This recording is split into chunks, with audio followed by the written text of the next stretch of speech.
Get out! That was the first thing Laura Scott screamed, her voice slicing through the peaceful evening like a siren. I had barely carried the first box into my new home, a place I bought fair and square, a place that, little did she know, wasn't even under her precious HOA, but that didn't stop her. She stormed up the sidewalk, waving her leather folder, demanding dues, threatening fines, and insisting I pack my things and leave immediately. The neighbors froze, watching the meltdown unfold. What she didn't realize, she was about to lose everything. Tell me, what would you do? I never thought moving back to my grandmother's house on Lake Maplewood would feel like stepping into a battlefield.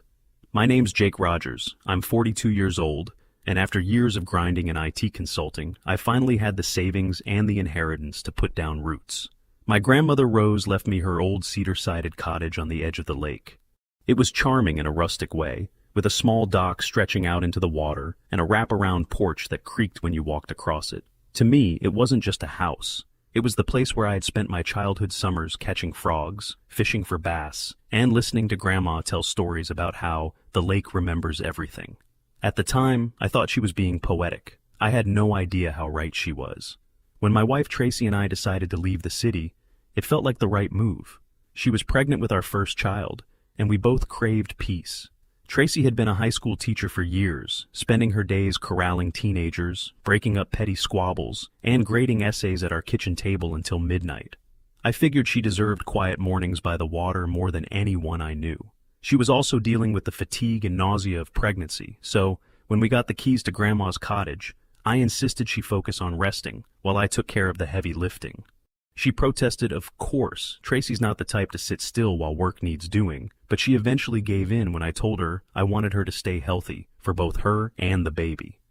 The neighborhood looked like something out of a brochure, at least at first.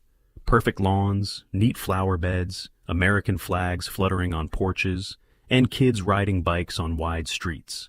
Everyone smiled and waved when we drove in that first day with the moving truck, except for one woman.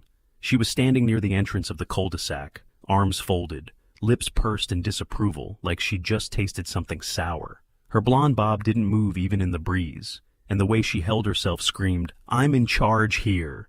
That was Laura Scott, president of the Oak Ridge Homeowners Association, though I didn't know the full extent of what that meant just yet. As I carried boxes into the house, I felt her eyes on me like a laser pointer. I smiled politely, but she didn't return it.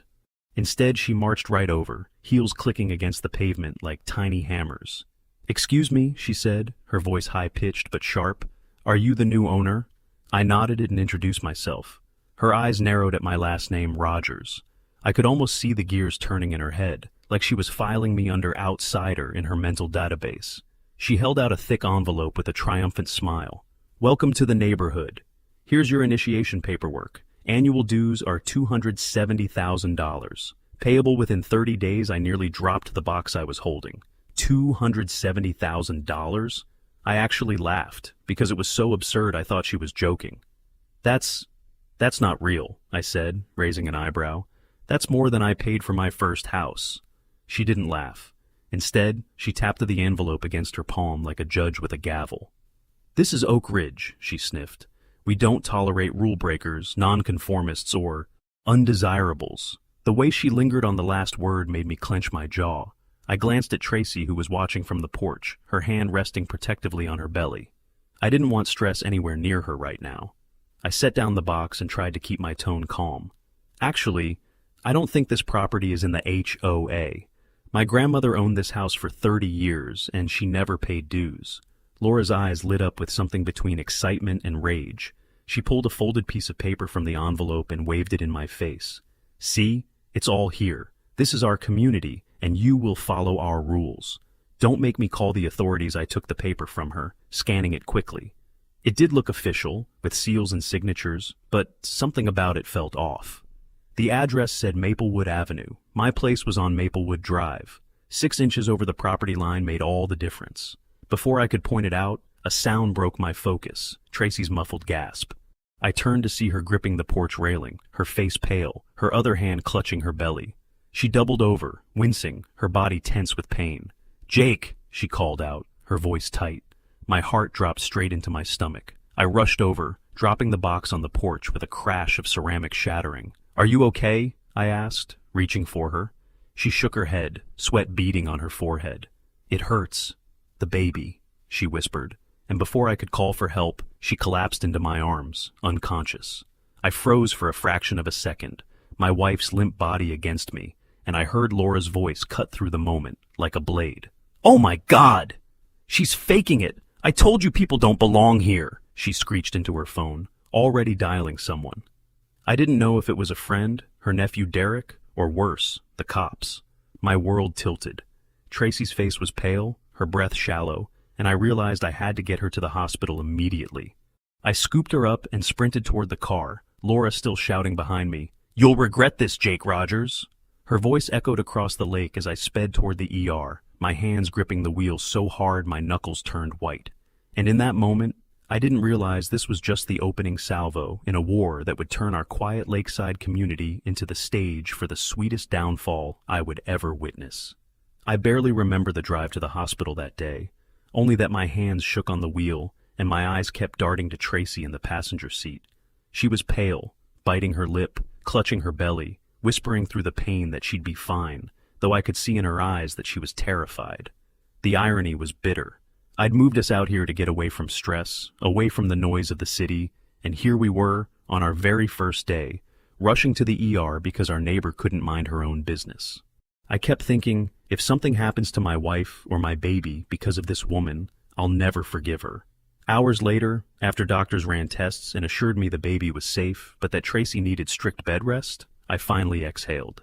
Sitting by her hospital bed, I promised her that I'd handle everything else. No lifting, no stress, no dealing with lunatics like Laura Scott. Tracy smiled weakly, squeezed my hand, and said, "Don't let that woman push you around. She thrives on fear."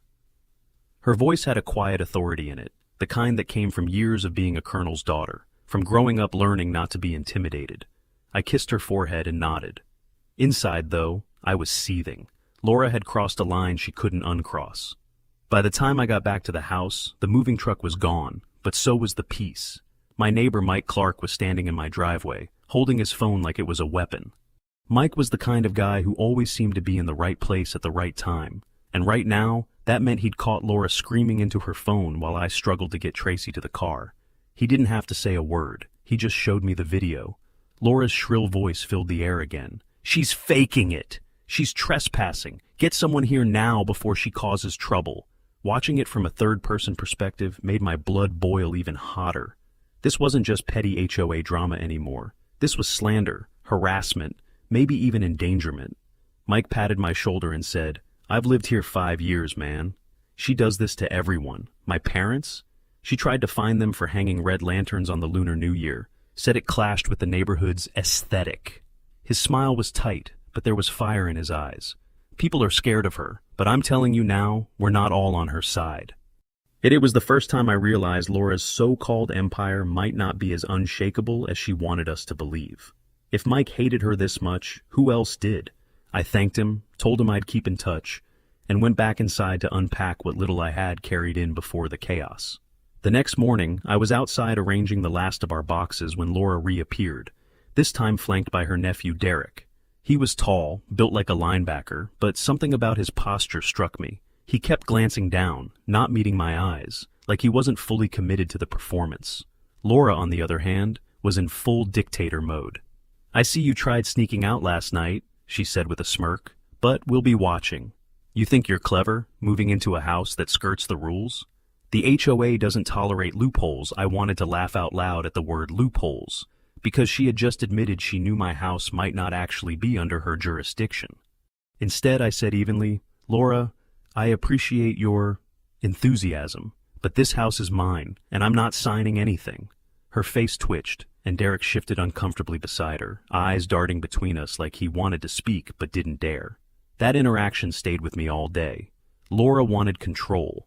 She wasn't just enforcing rules, she was trying to make a statement, to show that even the new guy had to bow down to her authority. And Derek? Something about the way he avoided her gaze made me think he wasn't all in. I had read enough about HOAs to know they often attract people who crave power in neighborhoods. But Laura took it to a whole new level. Her obsession with rules, her smug superiority, even her phrase about undesirables. It all painted the picture of someone who needed to dominate everyone around her.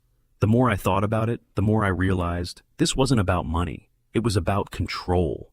Later that afternoon, while I was hauling furniture upstairs by myself, I got a call from the front desk at the hospital. Tracy had been discharged early with instructions to rest strictly. I rushed over to pick her up, relieved she was okay, but I could see the stress in her face. On the way home, she tried to lighten the mood by joking. Imagine our kid growing up here and dealing with that woman every day. I might have to teach them evasive maneuvers before they even learn to walk. I laughed, but in the pit of my stomach I knew Laura wasn't done. And I knew, for Tracy's sake and for our babies, I'd have to be ready. That evening, just as I was setting Tracy up with pillows and water in the living room, there was a sharp knock at the door. I opened it to find Derek standing there, hands shoved deep into his pockets. He looked nervous, his usual enforcer stance replaced with something closer to guilt. "Hey," he muttered, not quite meeting my eyes. "I just wanted to say, I'm sorry about yesterday. I didn't know she was going to call anyone." I studied him for a long moment, trying to read the sincerity in his face. He was Laura's nephew, her so-called right hand, but right then, he looked more like a kid who had been dragged into trouble he didn't ask for. "She doesn't give you much of a choice, does she?" I asked quietly. His jaw twitched, and for the first time he looked me straight in the eye. "You have no idea," he said. Then he glanced back toward Laura's house, lowered his voice, and added, "Be careful. She doesn't lose gracefully." Before I could ask what he meant, he turned and walked away. I closed the door and leaned against it, staring at the empty space where he'd been. Derek had just confirmed what I suspected. Laura wasn't done with us. And if her own nephew was warning me to watch my back, then whatever she had planned next was going to make that ridiculous invoice look like child's play. I looked over at Tracy, curled up on the couch with her hand on her belly, and I made a silent vow. I wasn't just moving into my grandmother's house. I was preparing for war. The next morning, the air felt different, heavy with something I couldn't quite name. When I walked outside to grab the newspaper from the end of the driveway, I noticed 3 neighbors across the street pause mid-conversation and glance at me before quickly looking away. One of them whispered something that made the others huddle closer. It was the same vibe you get in high school when you know a rumor about you is making the rounds before you've even heard it. I tried to brush it off, but the way they kept peeking over at me made the hair on the back of my neck stand up. By mid-morning, the whispers had spread. I couldn't step into the local cafe without someone lowering their voice and nudging their friend in my direction. The barista, who normally chatted about football scores and the weather, slid my coffee across the counter without making eye contact. When I finally asked what was going on, she leaned in, almost apologetic. "Word is, Laura's calling an emergency HOA meeting. People are saying she's going to make an example out of you." She bit her lip nervously, like even repeating it out loud might summon Laura herself. My stomach tightened, but I forced a smile and thanked her anyway. Driving home, I could see clusters of residents outside their houses, talking in low, hurried voices. A man who lived 2 doors down waved me over. "Jake," he said, looking around to make sure no one was listening. "Is it true? Is she really trying to throw you out?" I could hear the edge of fear in his voice, the kind that comes from realizing the rules you've been following might be a sham.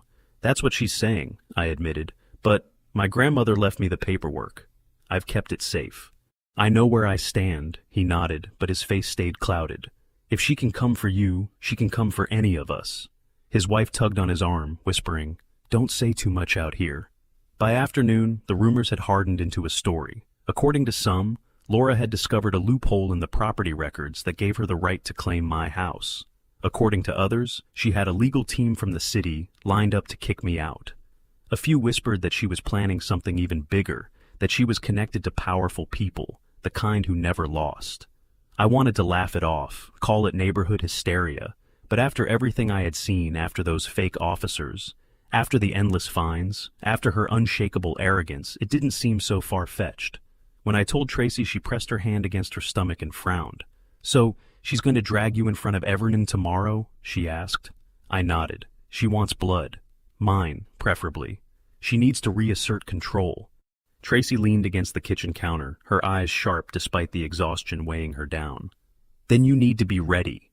You've got the facts. You've got Grandma's deed. Don't let her twist the truth into another one of her fairy tales." She gave me a small smile, the kind that carried more strength than any speech. You stood up to her once. You can do it again. That night, Mike showed up on my porch with a six-pack and a grin that didn't quite reach his eyes. You've gone viral, he said, lowering his voice so the neighbors wouldn't hear. Everyone saw the clip of her losing it in the driveway. People are furious, Jake. Some of them are already talking about tearing the whole HOA down. Others are terrified because they've been paying her for years. He cracked open a beer and took a long sip. It's chaos, man. But chaos is your friend right now. You've got momentum. I stared out at the lake, the water glimmering under the moon, and tried to believe him. Derek showed up not long after. He kept to the shadows, hands shoved in his pockets, eyes darting like a man waiting to be caught. She's not done, he muttered. I know my aunt. She's humiliated, and she doesn't forgive. She's telling people you were a fraud, that you forged everything. She's saying tomorrow's meeting will settle it once and for all. His voice cracked when he added, She told me I better back her up or I'll regret it. He looked at me, searching my face. I don't know what to do, Jake. I studied him, trying to measure whether his guilt was real or just another performance. But the slump of his shoulders, the hollow in his eyes, it felt real. You've already started doing the right thing, I said quietly. You don't have to be her shadow anymore. You just have to keep standing here. He gave a bitter laugh. You think they'll forgive me? Half of them want me gone too. I shook my head. Maybe not today. But if you keep showing up, if you keep choosing right over fear, they'll see it. He looked at me for a long moment, then gave a small, almost imperceptible nod. The next day, the community center was packed tighter than I had ever seen it. The folding chairs screeched against the tile floor as people jostled for seats. The air smelled of coffee, perfume, and tension, all mixed with the faint must of old carpet. I stood at the back, the deed still safe in my folder, my heart racing but my mind sharp. Laura strutted to the podium in one of her trademark bright suits, pearls catching the light, and held up a stack of documents bound in a sleek leather folder. This time, not her usual binder. Her smile was wide, triumphant, as if the fiasco of her arrest had never happened. She slammed the folder onto the podium. Last week, she declared, her voice echoing off the walls, a certain trespasser humiliated this community. He dared to suggest that his so-called inheritance placed him above the rules that the rest of us follow. Well, neighbors, tonight I will show you the truth. I will show you proof that this man's house, this cottage of lies, has always belonged to Oak Ridge. And when I do, you'll see that no one, not even him, is above this association. She jabbed her finger toward me, her eyes glittering with rage and something darker. The neighbors shifted uncomfortably, some folding their arms, others whispering to each other. A woman near the front muttered, "She's at it again." But Laura pressed on, her voice rising with every sentence. Tomorrow, if he refuses to comply, I will personally make sure the authorities remove him. This community will not tolerate fraud. We will not tolerate deception. We will not tolerate outsiders pretending to belong. Her words hung in the air like smoke. I felt the room tilt toward me, 100 eyes drilling into my chest, waiting to see if I would flinch. I took a slow breath, steadying myself. This was it. Laura wasn't just making noise anymore. She was putting me on trial in front of everyone. And tomorrow, if I didn't act, if I didn't come prepared, I would be standing in this very room with the weight of her so-called evidence stacked against me. My grandmother's deed sat heavy in my hands, the paper crinkling as I tightened my grip. I didn't know what was inside that leather folder, but I knew one thing. If Laura thought she had won, she was in for the biggest shock of her life. The meeting dissolved into chaos again. Neighbors shouting, Laura shrieking, Derek staring at the floor like a man split in half. I slipped out quietly, my mind racing. The night was thick with humidity, and the sound of cicadas buzzed in the trees. As I walked home under the moonlight, Grandma Rose's words returned to me. The lake remembers everything. Maybe tomorrow, the lake would remember on my behalf. I closed the front door behind me, leaned against it, and let out a shaky breath. The house was quiet, but the silence didn't comfort me. It pressed against me, heavy and suffocating, filled with the echo of Laura's threat. I thought of Tracy upstairs, resting with one hand on her stomach, carrying a future that depended on me. I thought of my neighbors, fractured but looking at me like I had answers. And I thought of that USB sitting in my drawer, waiting. Tomorrow would be the real test. I turned off the lights, climbed the stairs, and slid into bed beside Tracy. She stirred, opened her eyes briefly, and whispered, "You're ready." I kissed her forehead, more to reassure myself than her. Outside, the wind picked up, rustling the trees along the shore. I closed my eyes, but sleep never came. All I could hear was Laura's voice in the meeting hall, sharp and venomous. Tomorrow, I'll make sure he's gone. Tomorrow. And for the first time, I wondered if I was truly prepared for what was coming. The so-called officers left my porch without so much as a glance inside, once I produced my deed.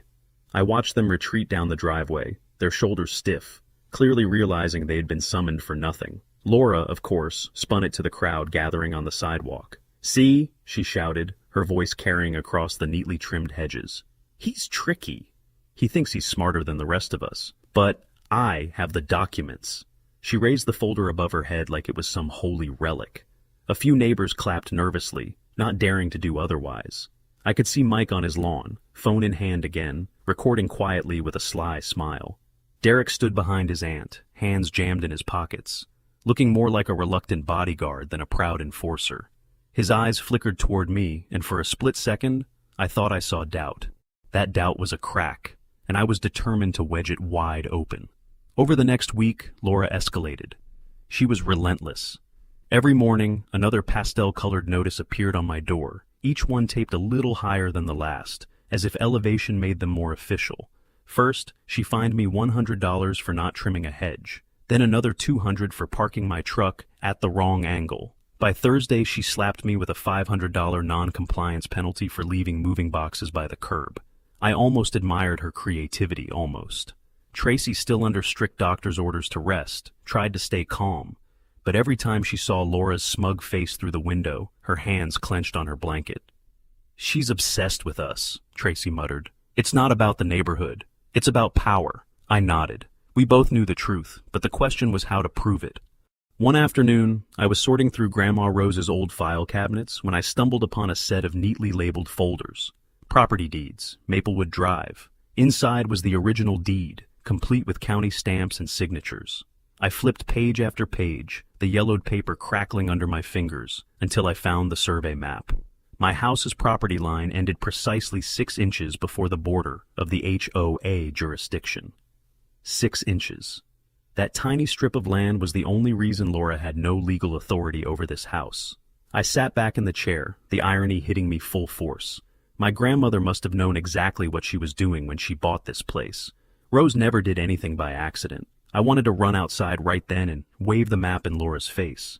But Tracy's voice echoed in my head. "Don't let her bully you. Be smart. Be patient." So instead, I called Mike over. He arrived within minutes, still holding his ever-present phone, and I spread the deed and survey map on the kitchen table. His eyes widened as he traced the boundary line with his finger. This means she's got nothing on you," he whispered. Then he leaned back, whistling low. "If the others saw this, they'd lose it. Half this neighborhood is terrified of her because of those fake dues. But if she can't even enforce them on you, maybe she's been bluffing the whole time." I felt a grin tug at my lips. Exactly. The queen might be ruling over less of a kingdom than she thinks. But Laura wasn't going to stop. Friday morning, I woke to find something different taped to my door. It wasn't just another violation notice, it was a full-blown invoice. $2,700 in unpaid HOA dues. The kicker, she had written in bold red letters. "Final notice. Failure to pay will result in legal action." And just below that, scribbled in her all-caps handwriting, "Consider this your last warning, Jake." I held it up for Tracy to see, and she rolled her eyes. "She really thinks she owns this place?" she said. "Jake, she's bluffing. She doesn't know what you know. You have the paperwork." Let her dig her own grave. I wanted to believe her, but Laura's persistence gnawed at me. She wasn't the type to stop until she got what she wanted, or until someone stopped her. That evening, as I watered the plants out front, I noticed Derek again. He lingered by the sidewalk, watching me with a conflicted expression. "Your aunt seems determined," I said, testing the waters. He looked away quickly. She's just trying to protect the neighborhood," he muttered, but his voice lacked conviction. He shifted his weight, looked like he wanted to say something more, then shut his mouth tight. I filed that away. Something was eating at him, and sooner or later it might work in my favor. The day of the HOA meeting arrived, and the entire neighborhood packed into the community center. The air smelled faintly of coffee and disinfectant. the kind of scent that clings to every generic rental hall in America. Folding chairs scraped against the linoleum floor as neighbors settled in, some whispering nervously, others glaring at me like I'd personally declared war on their picket fences. Laura strutted to the podium, her pearls catching the fluorescent light, and tapped the microphone. "Order! Order!" she barked, as if she were presiding over the Supreme Court instead of a room full of homeowners with Costco name tags. She launched into her speech, flipping through the papers in her binder like a lawyer on television. "Neighbors, we have a problem.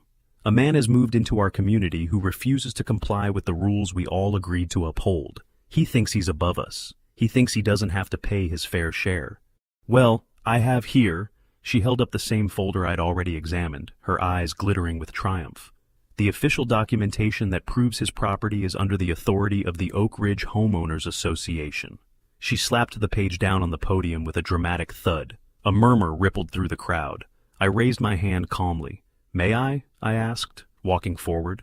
Laura hesitated, but clearly thought she had me cornered, so she handed over the page with an almost smug flourish. I held it up for the room to see, angling it toward the fluorescent lights. "This is the page she's talking about," I said. "It's very official looking, isn't it?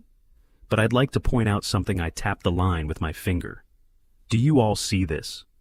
Maplewood Avenue. That's not this street. We live on Maplewood Drive." A few gasps filled the room. One man in the back muttered, "Wait, isn't Avenue across the highway?" Another neighbor whispered, "So she's been finding the wrong house?" Laura's face went pale for the first time since I'd met her. She snatched the paper back like it was burning her fingers, scanning the line I'd pointed to. "It's just a typo," she stammered, her voice cracking for the first time. "Don't be ridiculous. Everyone knows this property is ours to regulate, don't they?" She looked around the room, but this time the neighbors weren't nodding. They were frowning. Derek had his arms crossed, his jaw working, and I noticed his phone was out too, though he held it down by his leg like he didn't want her to see. I stepped back, my heart pounding, but I kept my voice steady. "A typo that happens to change the entire address? A typo that gives her the power to fine you for things she doesn't have the legal right to control. My grandmother always said this property was free from HOA nonsense. I didn't believe her until I saw the deed. And now, thanks to this," I tapped the binder, "we all know the truth. Laura's been bluffing." The room erupted into whispers and murmurs, neighbors turning on each other, some glaring at Laura, others whispering in shock. Laura's composure cracked, but only for a heartbeat. Then she plastered on a smile, raised her chin, and slammed her hand on the podium again. "This meeting is not over," she announced, her voice trembling with anger. "You think you're clever, Jake Rogers, but I have proof. And soon, the entire neighborhood will see exactly what kind of liar you are." She snapped her fingers at Derek, who looked like he wanted to sink into the floor. He hesitated, then pulled out a thick manila envelope and handed it to her. Laura clutched it with a victorious gleam in her eye. "Ladies and gentlemen," she said, her voice dripping with triumph, "I have in my hands the evidence that will end this nonsense once and for all, and when I show you what I know, you'll be begging me to throw this trespasser out of our community." The room fell silent again, all eyes on the envelope in her hands. My heart raced, my palms sweaty against the cool paper of my grandmother's deed. Tracy's warning rang in my head, and I glanced toward the back of the room. Mike was there, phone raised, recording everything. Derek shifted his weight again, his face pale. I had the truth about the address, but Laura clearly thought she had something bigger. And as she began pulling out papers with exaggerated slowness, I couldn't shake the feeling that this was about to get a whole lot messier than I had ever imagined. Laura held the manila envelope like it was a smoking gun, her lips stretched in that smug smile that made my teeth grind. The room had just gone silent after I'd exposed the Avenue versus Drive mistake, but she wasn't about to let her throne slip away. "This," she declared, pulling out a stack of papers, "is the original community charter, notarized and stamped, proving beyond a doubt that this entire section of the lake belongs under Oak Ridge jurisdiction, including his so-called precious cottage." She jabbed a manicured finger in my direction. Neighbors gasped, some nodding, others frowning, but everyone leaned forward, caught in the theater of her performance. I could feel the tension pressing in from all sides, the weight of every eye in the room. I stepped closer, forcing myself to keep calm. "If that's true, Laura," I said evenly, "then why has this house never once been billed for dues in over 30 years? My grandmother kept every record. She was meticulous. Not a single letter, not a single invoice until you showed up. A murmur rippled through the crowd. Some whispered, "He's got a point." Others looked uncertain, torn between fear of Laura and the evidence in front of them. Laura slammed her hand against the podium again, the sound echoing through the room like a gunshot. "Because your grandmother got away with it, and I won't let you get away with it either." Her voice cracked on the last word, sharp with desperation. Derek shifted uneasily behind her, and for the first time, I noticed sweat beading on his forehead. Even he wasn't buying her act anymore. I took a breath and pulled my grandmother's deed from my folder. "Here's the problem with your charter, Laura. It's from 1972. This deed is from 1981, and it says clearly, Maplewood Drive, not Avenue. This property line stops 6 inches short of your HOA border. You can wave your binder all you want, but it doesn't change the truth." I handed the paper to the nearest neighbor, who passed it along like it was radioactive. Heads bent over it, whispers growing louder, until the tension in the room was thick enough to choke on. One man muttered, "She's been bleeding us dry," while a woman whispered, "Maybe we've all been wrong." For the first time, cracks were showing in her carefully maintained facade of authority. Laura's smile collapsed into a snarl. She turned toward Derek. "Call them," she hissed. He froze, glancing at me, then back at her.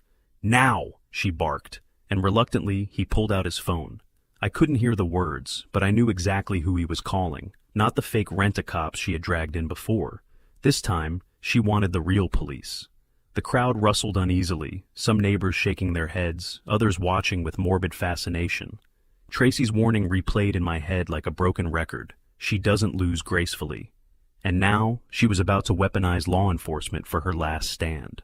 By the time I made it home, Tracy was propped up on the couch, her hand on her belly, looking more tired than I'd ever seen her. I told her everything about the meeting, about the charter, about Laura calling the cops. Her face paled, but she reached for my hand. "Jake," she whispered, "don't let her see you crack. People like her feed off it. Promise me you'll stand tall."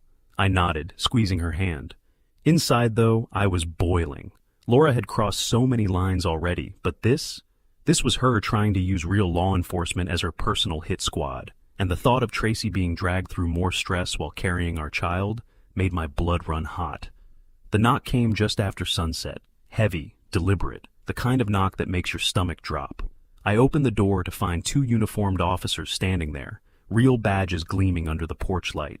One was tall and broad, the other younger, both with the stiff posture of men who had been told this was a serious call. Behind them, I could see neighbors gathered in the street, like an audience waiting for the next act of a play. And sure enough, there she was, Laura, standing at the curb, her pearls gleaming, binder clutched like a holy book, her face lit with smug triumph. "That's him!" she shrieked. "Arrest the trespasser!" "Mr. Rogers?" the older officer asked. I nodded, heart pounding. "We've had reports of trespassing and unlawful occupancy. We need to see your paperwork." I handed over my deed without hesitation, forcing my hands to stay steady. "This is my home," I said firmly, "inherited from my grandmother, paid in full. It's never been under the HOA. The officer studied it, his brow furrowing, then looked back at his partner. "This matches county records," he said quietly. Relief surged through me, but before I could exhale, Laura's shrill voice cut through the night like nails on glass. "He's lying!" she screamed. "He forged those papers! He's a squatter! Arrest him!" The younger officer shifted uncomfortably. "Ma'am, please calm down," he said, but Laura barreled forward, waving her binder like a sword. "I am the president of this association, and I demand that you remove him immediately. He is endangering this community." Her words hung in the air, ridiculous yet venomous. The crowd murmured again, some rolling their eyes, others whispering things like, "She's gone too far." I noticed Derek standing stiffly behind her, his jaw clenched, his phone halfway out of his pocket, like he was recording, but too afraid to hold it up. His loyalty was cracking, and she didn't even notice. The officers exchanged a glance. One of them sighed and turned back to me. "Sir, until this is clarified, we'll need you to step outside." My pulse thundered in my ears. I knew they were just doing their job, but the thought of leaving Tracy alone inside filled me with dread. From the living room, her voice called weakly, "Jake, what's happening?" I turned my head just enough to see her standing in the doorway, one hand braced on the frame, the other clutching her belly. Her face twisted in pain, and she gasped, "Jake, it's the baby!" My blood turned to ice. The neighbors gasped audibly, the entire street frozen in place. The officers looked past me, their expressions shifting instantly from suspicion to alarm. "Sir," one said, his tone sharp now, "we need to call an ambulance." Right now I spun back toward Tracy, my heart splitting in two. She doubled over, her body trembling, her breath ragged. Outside, Laura was still shouting, still demanding they drag me out of my own home, her words venomous and hollow. Inside, my wife was fighting through pain that made everything else fade away. I stood frozen in the doorway, caught between fury and fear, knowing this moment was about to change everything, and that the real battle had only just begun. The next few minutes blurred into chaos, the kind of chaos that sticks in your memory like slow motion, even while it's happening at lightning speed. Tracy doubled over in the doorway, her face pale, sweat beading on her forehead, her hand gripping the frame so tightly, her knuckles went white. The two officers, who only seconds earlier had been stiff and skeptical, instantly dropped their guarded posture. One barked into his radio, calling for an ambulance, while the other rushed past me to steady her. My heart pounded as I scooped her into my arms and laid her carefully on the couch, whispering her name, telling her to hold on, even though fear was clawing through my chest. From the driveway came Laura's shrill voice, piercing through the panic. "Don't fall for it. She's faking again. That woman is nothing but a manipulator." The words made my stomach turn. My wife was gasping for air, my unborn child possibly in danger, and this woman, this supposed community leader, was still spinning her fantasy of control. The neighbors, gathered in clumps along the curb, gasped and murmured. I heard fragments.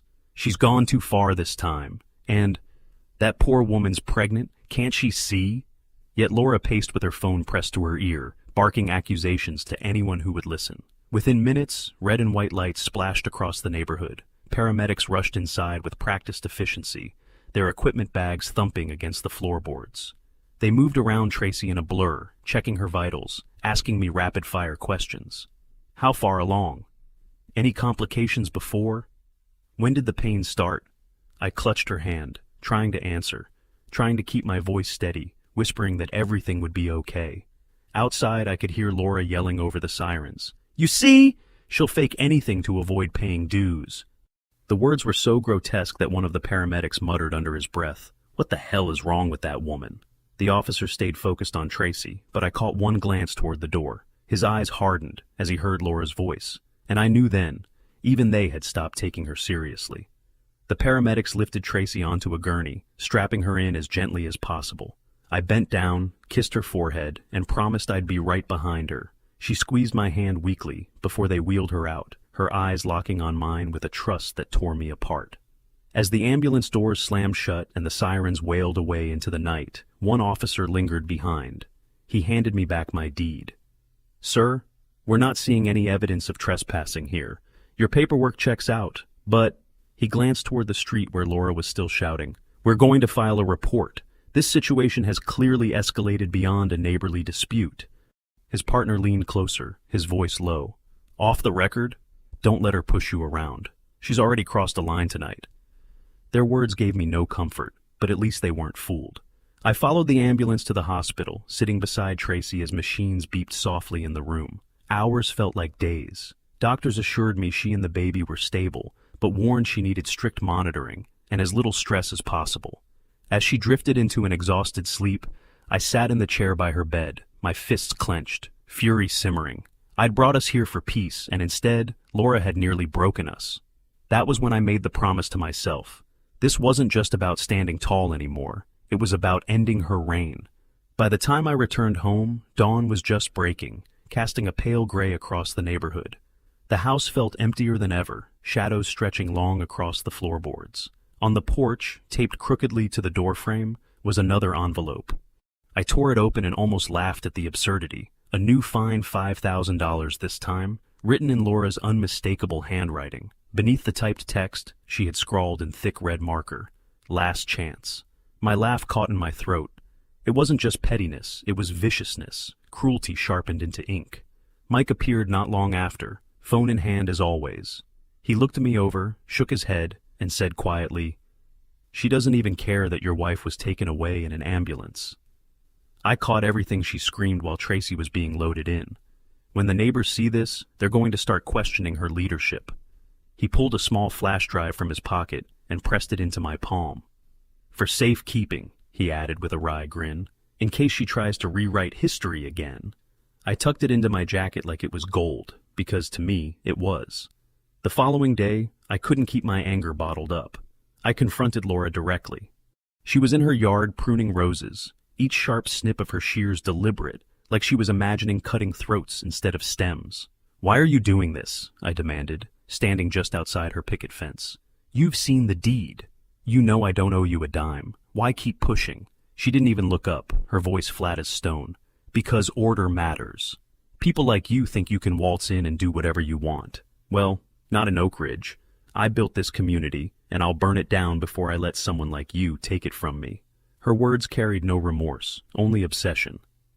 This wasn't about money anymore. It was about her hunger for control, and it had consumed her whole. Later that evening, I sat at the kitchen table again, spreading out the copies of her documents I had managed to collect. I traced the lines of bogus invoices, wondering how far her corruption spread, when a knock rattled the door. Derek stood there, shoulders tense, eyes darting around like he expected her to appear behind him at any second. "Can I come in?" he asked, his voice low. I hesitated, but stepped aside. He didn't sit. He hovered, rubbing the back of his neck, his jaw tight. "I don't agree with what she did last night," he muttered finally. "Your wife, she looked like she was in real pain, and my aunt just kept screaming. She's lost it, Jake." His voice cracked, and for once I believed him. I leaned forward. "Then help me stop her. You know what she's planning."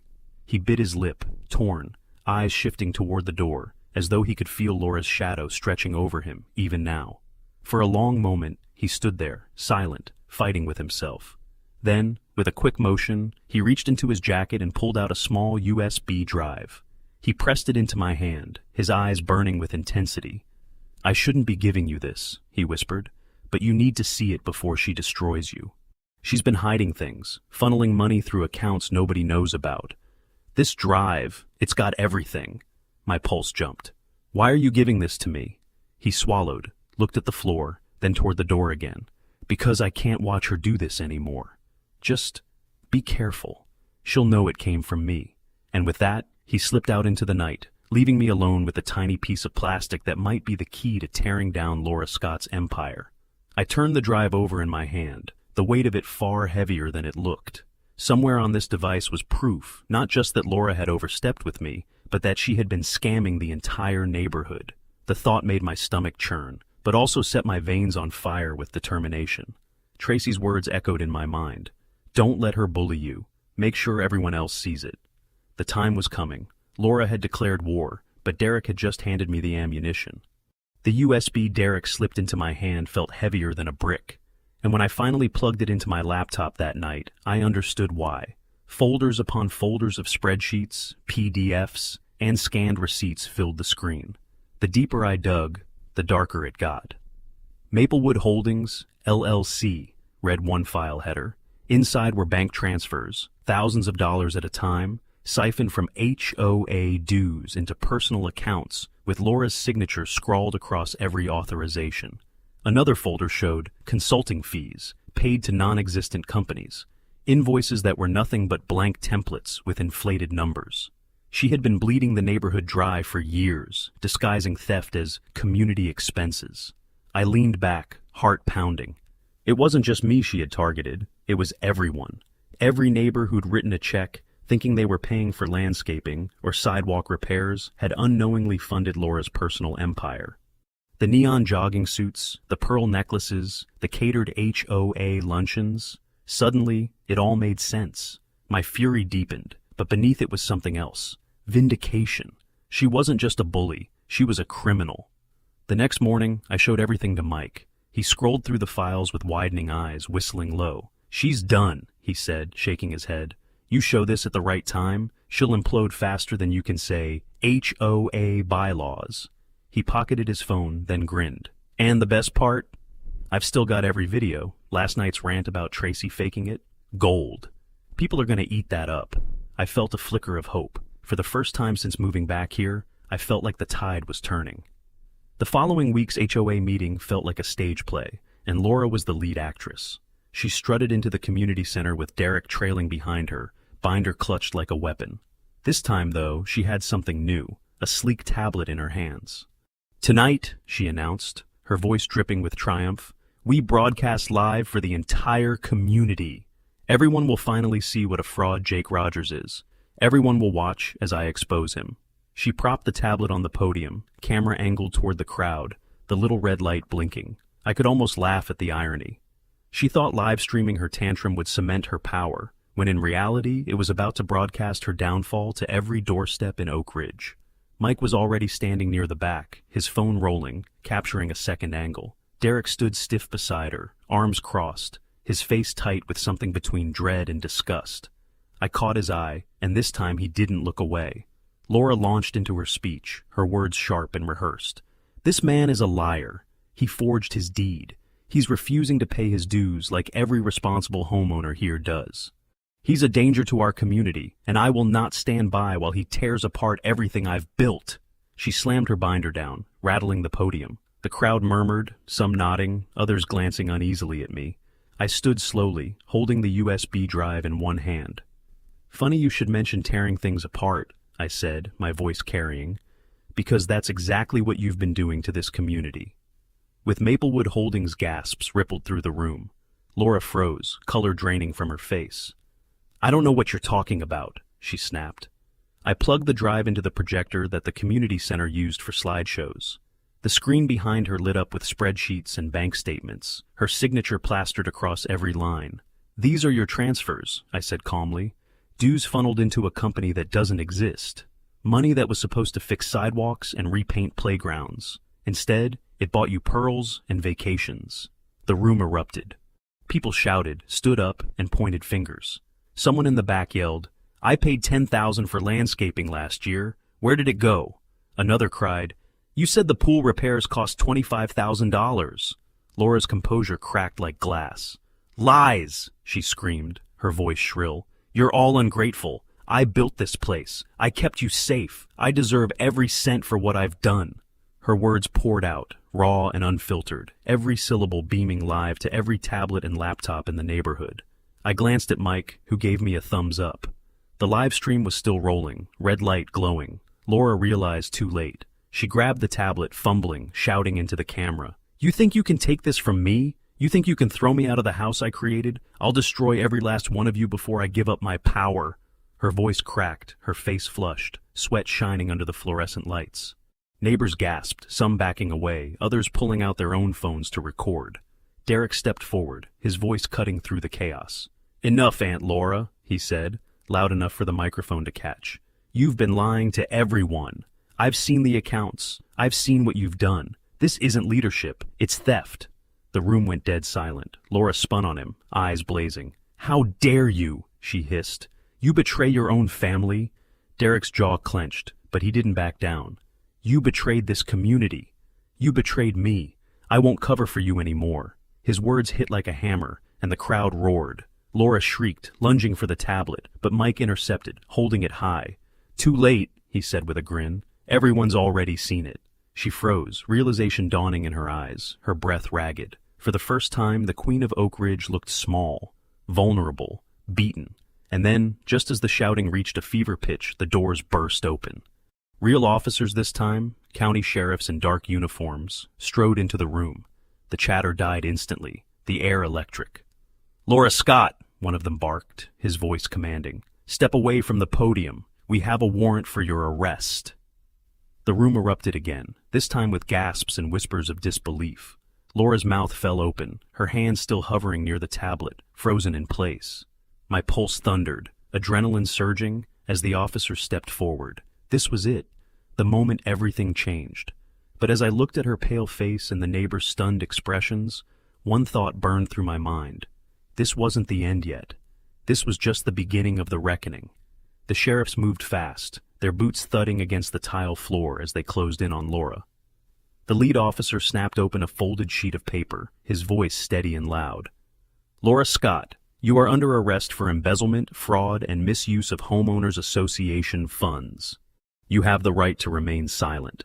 The words echoed across the community center like a verdict. For a moment, the entire room seemed frozen in time. Then Laura laughed, a shrill, desperate laugh that cracked at the edges. "This is ridiculous. I am the president. I run Oak Ridge. You can't arrest me. I built this neighborhood." Her laughter turned to shrieking as the officers took her arms. She thrashed, pearls swinging, binder slipping from her grip and clattering onto the floor. "You're making a mistake. I did it for you. For all of you," she screamed at the neighbors who once cowered under her rule. But instead of rushing to defend her, they recoiled. A woman near the front stood and shouted, "You stole from us!" A man in the back waved one of the projected spreadsheets, his voice cracking with rage. $20,000 for playground mulch? My kids never even saw a swing fixed. Voices rose all around, a chorus of betrayal and fury. Derek stood apart, his fists clenched at his sides, his face pale but resolute. When Laura turned to him, eyes wide with pleading, "Derek, tell them! Tell them I did it for the community." He didn't flinch. His voice cut through the din, low but steady. "No, Aunt Laura, you did it for yourself." That was it, the final fracture. Her last shred of authority shattered under the weight of his words. She sagged between the officers, her resistance crumbling into muttered denials as they pulled her toward the door. I felt a strange mix of triumph and sadness watching it unfold. Triumph because justice was finally catching up with her. Sadness because it didn't have to be this way. She could have chosen to lead, to help, to protect. Instead, she chose power, greed, and fear. And now, stripped of her pearls and binder, she looked small, just another bully caught in her own trap. Mike leaned toward me, phone still recording. "That," he whispered, "is going to go viral before the night is over." I smirked despite myself. He wasn't wrong. Outside, the sheriffs loaded Laura into the back of a cruiser, neighbors spilling out onto the street to watch. The flashing red and blue lights painted her face as she shouted one last time through the window, "You'll regret this, Jake Rogers. You all will regret this." But the car door slammed, cutting her off, and the cruiser rolled away, her voice fading into the night. For the first time in weeks, the air felt lighter. The days that followed were a blur of meetings, statements, and whispered conversations. News of Laura's arrest spread quickly, and the neighborhood that once bowed to her rule now buzzed with gossip and outrage. Families compared notes, realizing just how much money had vanished under her leadership. One man discovered he'd paid nearly $10,000 in roof assessments that never materialized into repairs. Another uncovered duplicate invoices for lawn care that had never been done. Each revelation was another nail in the coffin of her legacy. Derek surprised everyone by stepping forward with more evidence. He admitted he had helped file some of the paperwork under pressure, but that he hadn't known the extent of her schemes until recently. "She told me it was all legal," he said during a neighborhood meeting, "but when I saw the accounts, I knew it wasn't. I couldn't keep covering for her." His honesty earned him cautious nods, though some still looked at him with suspicion. Betrayal, after all, doesn't vanish overnight. But in that moment, I respected him. It takes strength to break free from family chains, even rotten ones. Through it all, Tracy slowly recovered. When she came home from the hospital, still tired but smiling, I felt the weight on my chest ease. She sat on the porch wrapped in a blanket, watching the lake shimmer in the late afternoon sun.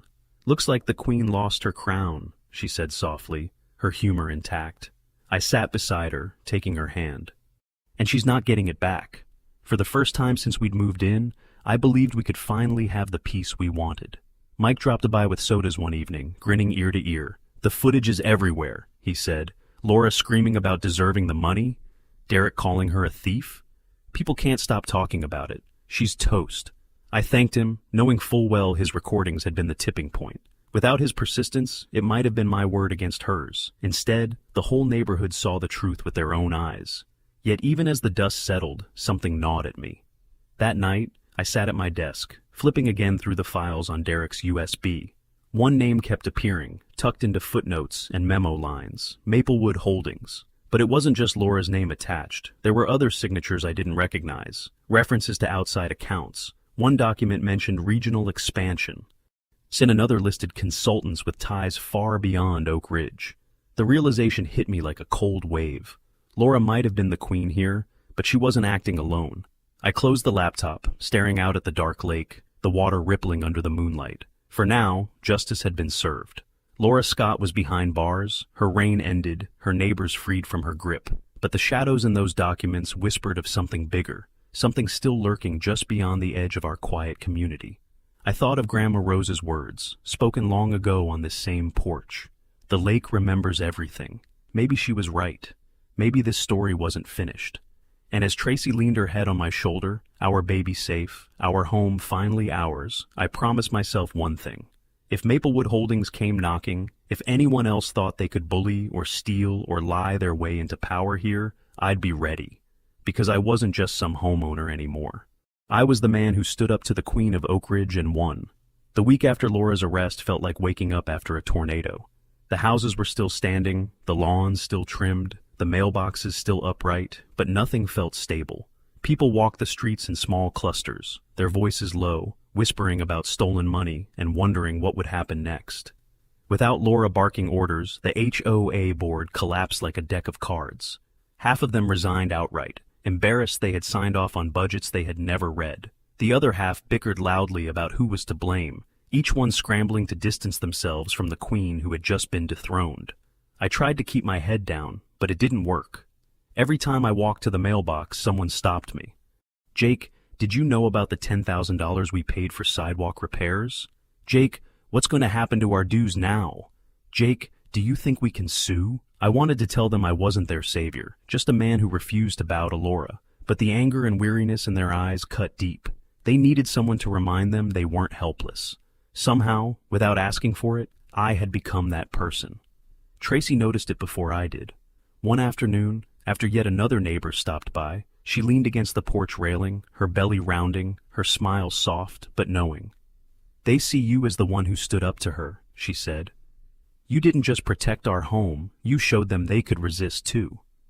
"Don't underestimate how powerful that is," I sighed, rubbing my temples. "I don't want to run this place, Tracy. I just want peace." She reached out and squeezed my hand, her eyes steady.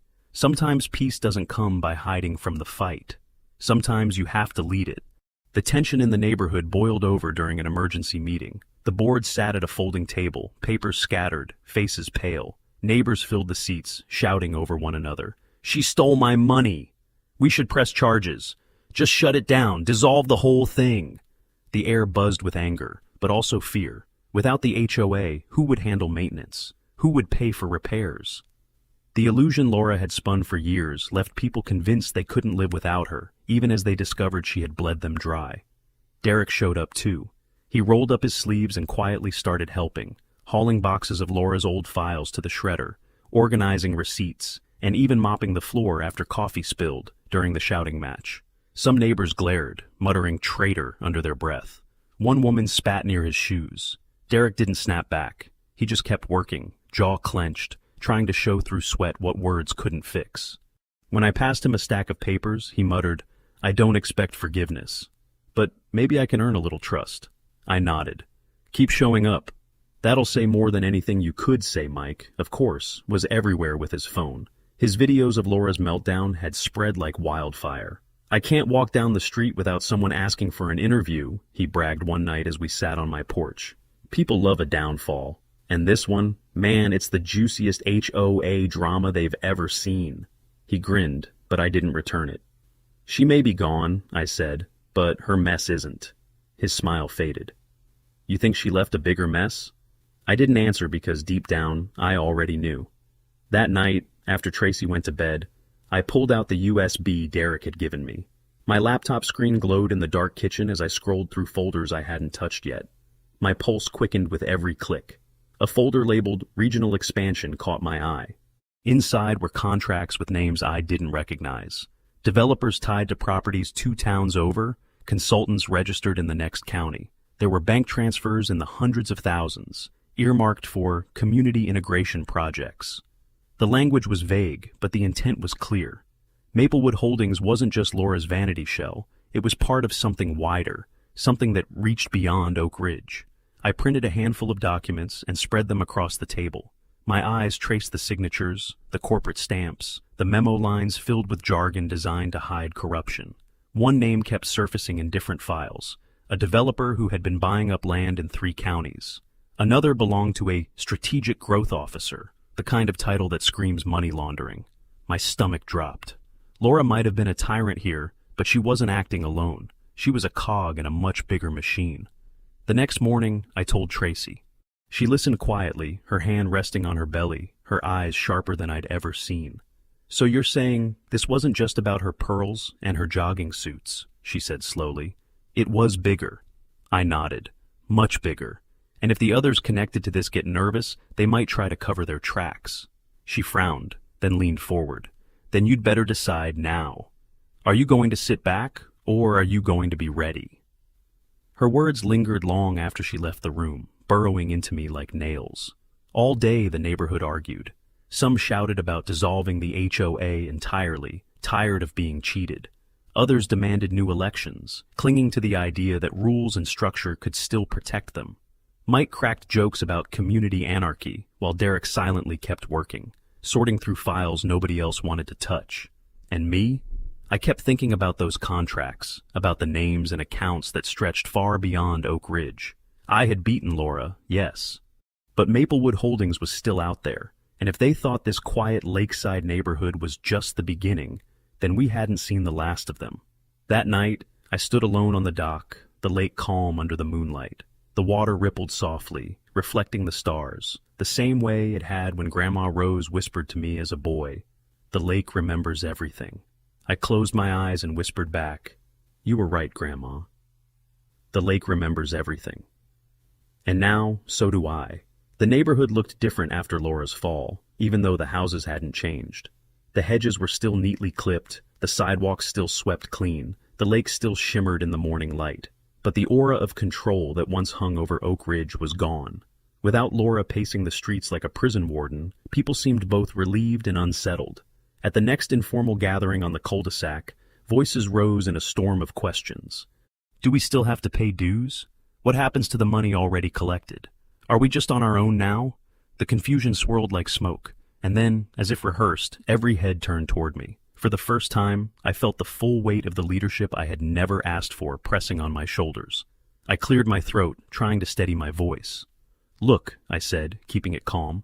"Legally, this house isn't even under the HOA, but I've seen enough to know most of what Laura did was fraud. If you keep paying dues, that money's just going to sit in accounts tied to her mess. You should hold off until this is sorted legally." Murmurs rippled through the group. A man muttered, "She took us for fools."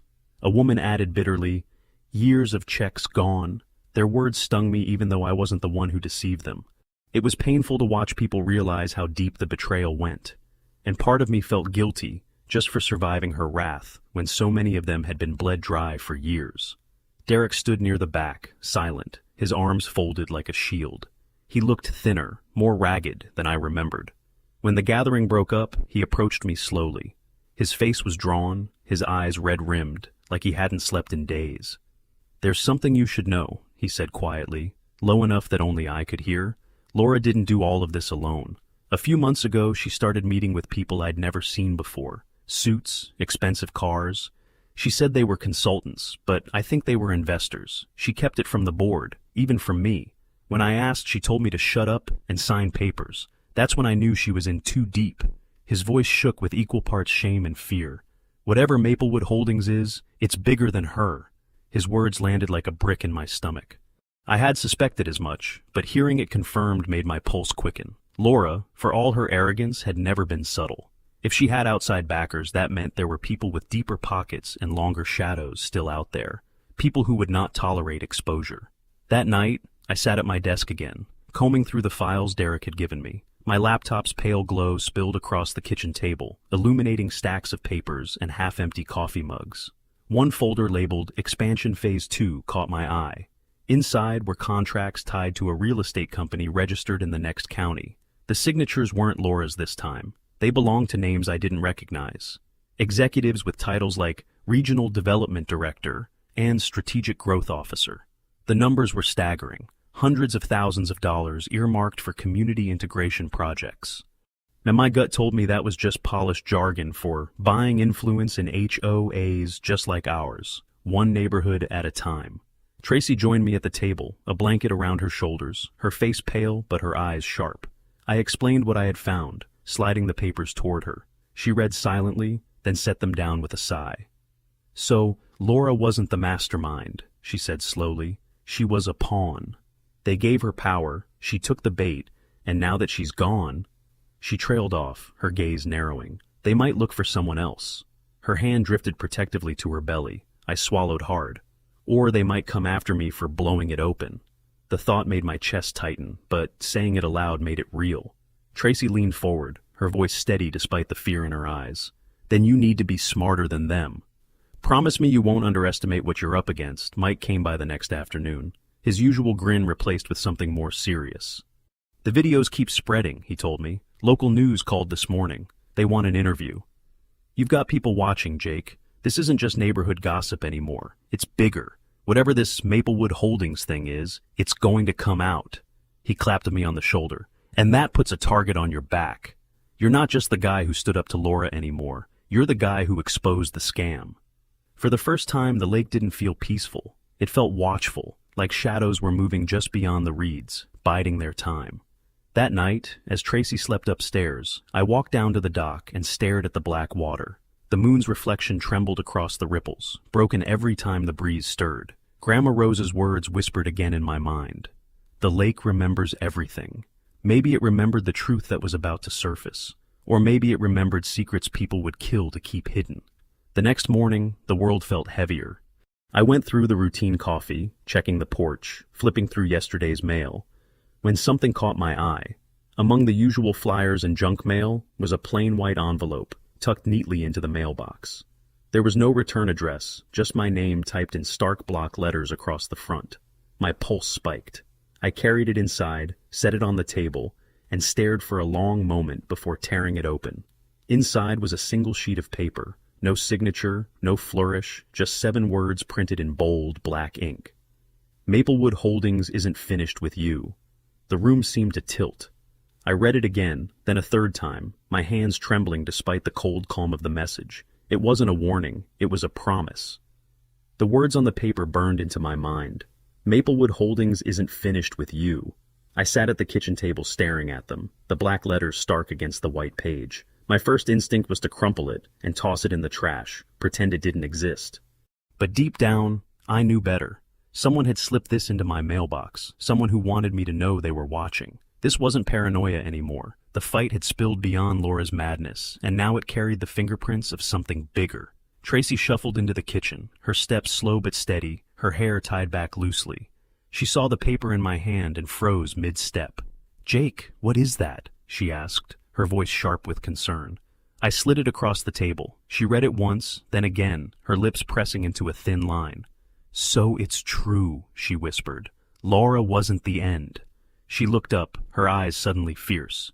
"You need to be careful. Whoever these people are, they don't play by neighborhood rules." I wanted to tell her not to worry, that it was just intimidation, but I couldn't lie to her. She deserved the truth. "They've got money, power, reach," I said quietly. "If they're expanding into other counties, they're not going to let me just expose them and walk away." Tracy leaned forward, her hand covering mine, her grip warm and steady despite the fear in her eyes. "Then you need to be smarter than them. Don't fight head on. Make sure you have proof they can't bury. Make sure everyone can see it." Her words carried the same steel I had heard in her voice when she told her students not to back down from bullies. That afternoon, Mike dropped by. He found me pacing on the porch, the letter folded in my pocket like a hidden weight. "You look like you just saw a ghost," he said, raising his eyebrows. I pulled out the note and handed it to him. He whistled low, scanning it. "Man, this is next level. HOA drama doesn't usually end with mafia-style threats." He held it up to the light, tilting it as if there might be invisible ink. "You should show this to the sheriffs." I shook my head. "And then what? They file it as anonymous harassment, tell me to keep an eye out?" Number. If these people are real, I need more than sympathy from a deputy. I need evidence, Mike frowned. "Then let's make it public. If the whole neighborhood knows you're being threatened, these guys might back off. Harder to make someone disappear when the spotlight's on them. I considered it, but my gut twisted. Or they double down, I muttered. If they're big enough to back Laura, they're big enough not to care about attention. Mike pocketed his phone reluctantly, his face unusually grim. "Fine, but don't sit on this too long. Secrets are what they feed on." Later that evening, Derek showed up at my door. He looked worse than I had ever seen him. Dark circles under his eyes, posture tense, his hands trembling slightly. He didn't bother with small talk. "I heard," he said flatly. I stiffened. The letter? He nodded. Word travels fast when half the neighborhood wants to know if they're next. He pulled out a chair and sat heavily, his face buried in his hands for a moment before he looked up. My aunt, she used to talk about someone, not by name, never directly, but when things got heated she'd say, "Don't make me call my contact. They'll fix this." He rubbed the back of his neck, his voice cracking. I always thought it was a bluff, but after the USB, maybe it wasn't. I leaned forward, my chest tightening. You think she had a boss? Derek's jaw clenched. Not a boss. A protector. Someone who gave her cover, who made her feel untouchable. She was terrified of losing their favor. Terrified. His words sank like stones in my stomach. Laura had ruled this neighborhood like a tyrant, but even she had been afraid of someone else. If that was true, then I needed to know who. The rest of the evening passed in uneasy silence. Tracy sat in the living room, occasionally glancing at me with that mix of love and worry that always made my chest ache. Mike texted updates about how neighbors were buzzing, some calling Laura a crook, others still too stunned to accept the truth. Derek lingered, pacing like a caged animal, muttering that he should have spoken up sooner. I told him what I truly believed, that he had saved us by handing me the USB. But even as I said it, the shadows pressing at the edges of our small home felt heavier than ever. That night, after everyone left, I sat by the window staring at the street. The lake glimmered under the moon, calm, deceptive in its peace.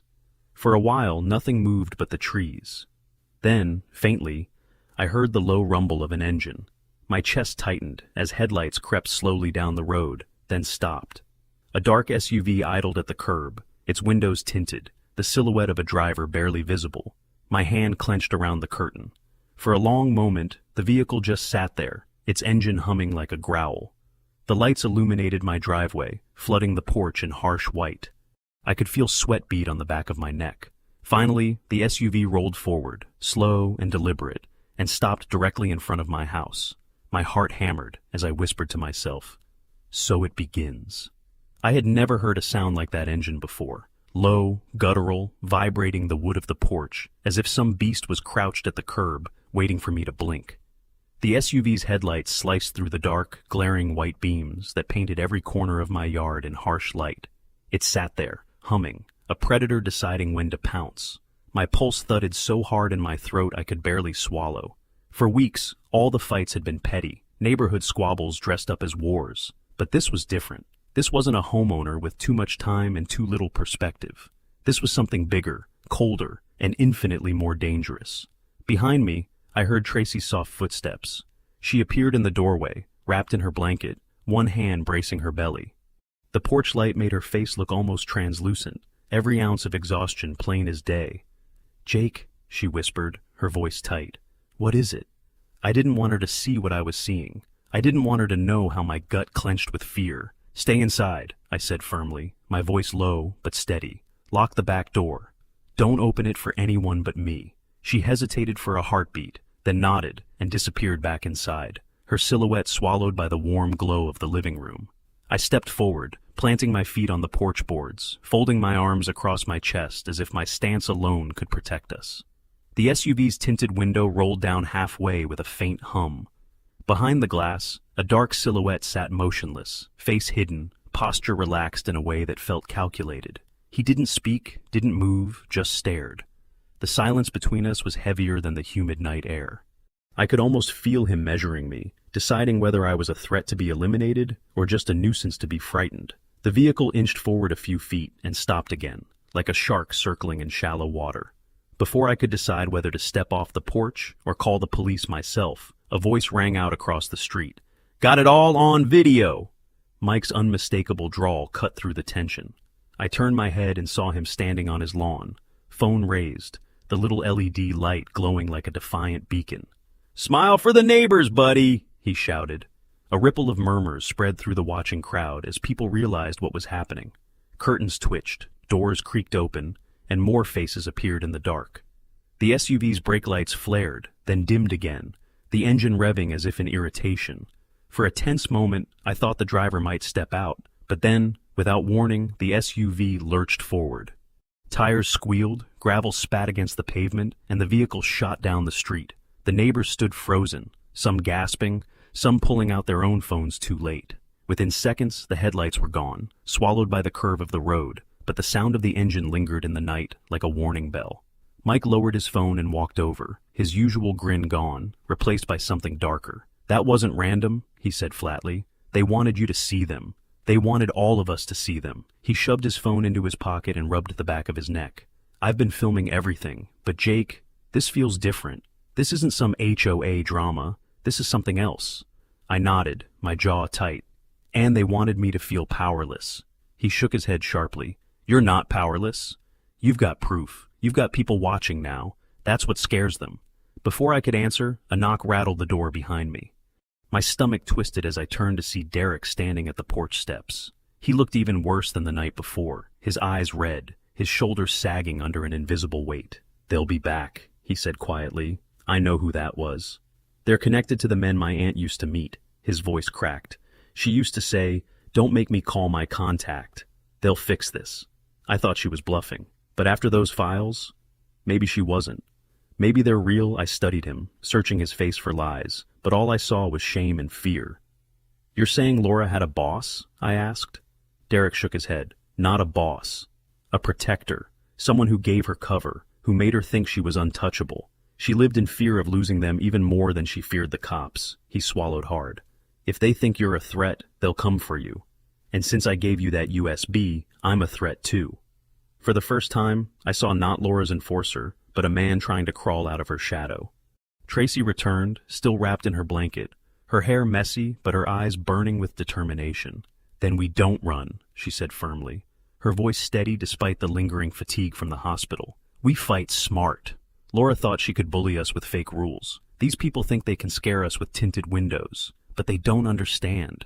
We're not alone. She gestured toward Mike, who nodded grimly, then at Derek, who looked away but did not move. "They're not just coming after Jake. They're coming after all of us, and if we stand together, they lose their power." Her words sank into me like stones, but instead of dragging me down, they anchored me. For weeks I had carried this war as if it were mine alone, a private battle between me and Laura. But Tracy was right. The moment I refused to sign her papers, the moment Mike raised his phone, the moment Derek handed me the USB, this stopped being just my fight. It became the neighborhood's, maybe even bigger than that. Maybe it was something that stretched across counties, towns, maybe even states. 2 days later, the sheriffs came back. Their cruisers pulled up with quiet authority, lights flashing but sirens silent, as if even they didn't want to stir the hornet's nest louder than it already buzzed. I handed them the anonymous letter and described the SUV. They listened, took notes, their faces carefully neutral. One of them glanced at the envelope, frowning. "We'll increase patrols," he promised, but I caught the hesitation in his eyes. He knew, just as I did, that this went deeper than neighborhood squabbles. As he turned to leave, he leaned close, his voice low. "You stirred up something bigger than her. If you've got proof, hold it tight. The right people will want it, but the wrong people will try to bury it." Then he was gone, leaving me colder than before. That evening, as the sun dipped behind the lake, I gathered with Tracy, Mike, and Derek on the porch. The air was heavy with humidity, cicadas buzzing in the trees. Mike tapped his phone against his palm, restless. "We put this out there, Jake your deed, the charter error, Laura's meltdown, the files about Maplewood Holdings. We can drown them in the court of public opinion before they even step into a courtroom." Derek shook his head. "That'll just make them desperate," he muttered. "These aren't people who care what the neighborhood thinks. They care about power." I rubbed my temples, the weight of both choices pressing down. Either way, if we stay silent, they'll think fear works. And I refuse to let that be the story. Tracy leaned forward, her eyes fierce. "Then make sure when they come, they find us ready.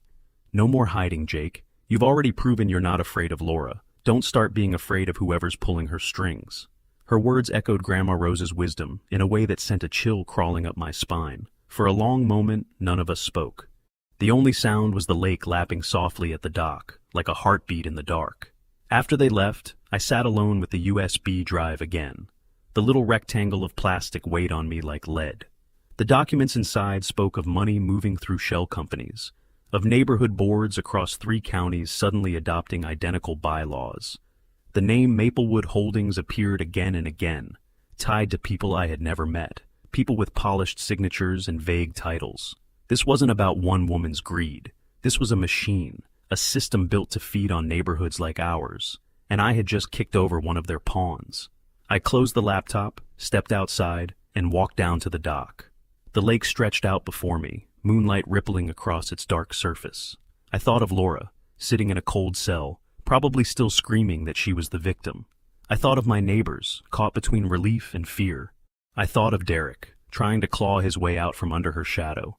And I thought of the faceless men behind Maplewood Holdings, the ones who believed they could manipulate entire communities from the dark. My fists clenched at my sides, anger and resolve twining together like fire and steel. That was when I heard it again, the low, deliberate rumble of an engine. My head snapped up, heart thundering. The same black SUV crawled back into view, headlights off this time, its shape barely visible against the night. It rolled to a stop in front of my driveway, silent now, the driver's outline just a shadow behind the tinted glass. My throat went dry as the engine cut off completely. The air seemed to hold its breath with me. The door of the SUV creaked open, and in that moment, I knew the fight was far from over, and that was how the fight with the HOA didn't just end. It opened a door to something much bigger, a shadow that still lingers over Oakwood Heights. But you know what? Justice felt sweeter because it wasn't just about me, it was about all of us standing together.